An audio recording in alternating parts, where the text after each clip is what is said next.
মোগল আমলের যে রাজকীয় সময়ের সেই বিখ্যাত আম। যারা এটা রিভিউ করেছে কেউ কিন্তু নেগেটিভ কিছু বলার সুযোগ নেই, সবাই এটার প্রশংসা করেছে। খুবই অ্যারোমেটিক একটা পারফিউমের মতো একটা স্ট্রং অ্যারোমা পাওয়া যাচ্ছে।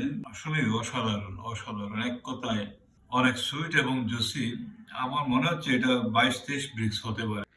আসসালামু আলাইকুম ওয়া রাহমাতুল্লাহি ওয়া বারাকাতুহু। সুপ্রিয় বৃক্ষপ্রেমী ভাই ও বোনেরা, আজকে একটা আম নিয়ে হাজির হলাম যেটা ভারত মহাদেশের মুঘল আমলের যে রাজকীয় সময়ের সেই বিখ্যাত আম ইমাম পছন্দ কিংবা হেমায়ত পছন্দ কিংবা আলমপুর পেনিশন। ওই মুঘল আমলের সময় রাজাদের এটা খুব পছন্দের ছিল, ইমামদের পছন্দের ছিল, এই জন্য অনেকে এটাকে ইমাম পছন্দ বলে থাকে। আবার ওই সময়কার একজন মুঘল সম্রাট যিনি ছিলেন হুমায়ুন, ওনার এটা খুব পছন্দের আম ছিল। তখনকার সময় অনেকে এটাকে হুমায়ুন পছন্দ নামকরণ করেছিল। তো যাই হোক, এটা আজকে ওয়ার্ল্ডের যত দেশেই এটার চাষাবাদ হয়েছে, কোনো একটা জায়গা থেকেও এটার কোনো ব্যাড রিভিউ পাবেন না, সবারই এটা পছন্দ। এমনকি আমেরিকার লারা ফার্মের যে বর্তমানে যে পরিচালক জুলিয়ান লারা, এই জুলিয়ান লারার ওয়ার্ল্ড বিখ্যাত যত আম খেয়েছে তার মধ্যে পছন্দের একটা আম জুলিয়ান লারার ইমাম পছন্দ। তো চলুন আমরা আজকে দেখি এই ইমাম পছন্দের সত্যি কি ভিতরের স্বাদ এরকম আছে কিনা।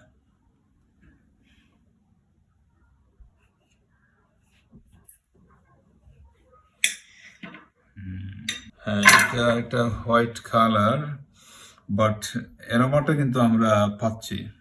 চলুন আমরা দেখি, একটু স্লাইস নেই। আসলে কাটার পরে খুবই অ্যারোমেটিক একটা পারফিউমের মতো একটা স্ট্রং অ্যারোমা পাওয়া যাচ্ছে। চলুন বিসমিল্লাহির রহমানির দেখি খাওয়ার পরে না জুস পড়তেছে। বিসমিল্লাহির রহমানির রহিম। আসলে অসাধারণ অসাধারণ, এক কথায় অনেক সুইট এবং জুসি। আমার মনে হচ্ছে এটা 22-23 ব্রিক্স হতে পারে, যেরকম সুইট মনে হচ্ছে। দেখুন, আগেই বলেছি যারা এটা রিভিউ করেছে কেউ কিন্তু নেগেটিভ কিছু বলার সুযোগ নেই, সবাই এটার প্রশংসা করেছে। আমার কাছেও এটা বেশ পছন্দনীয়। দক্ষিণ ভারতের অন্ধ্রপ্রদেশের একটা বিখ্যাত সেই ইমাম পছন্দ, দুনিয়ার যেখানেই সে অবস্থান করেছে সেইখানেই সম্মান অর্জন করেছে। আশা করি আপনারাও যারা আমাদের থেকে গাছ নিয়েছেন, ইনশাআল্লাহ আপনারাও এই কথা বলবেন। এই মুহূর্তে পৃথিবীতে যদি সবচেয়ে কমপ্লেক্স সেরা স্বাদের আম তাইলে এই ইমাম পছন্দ।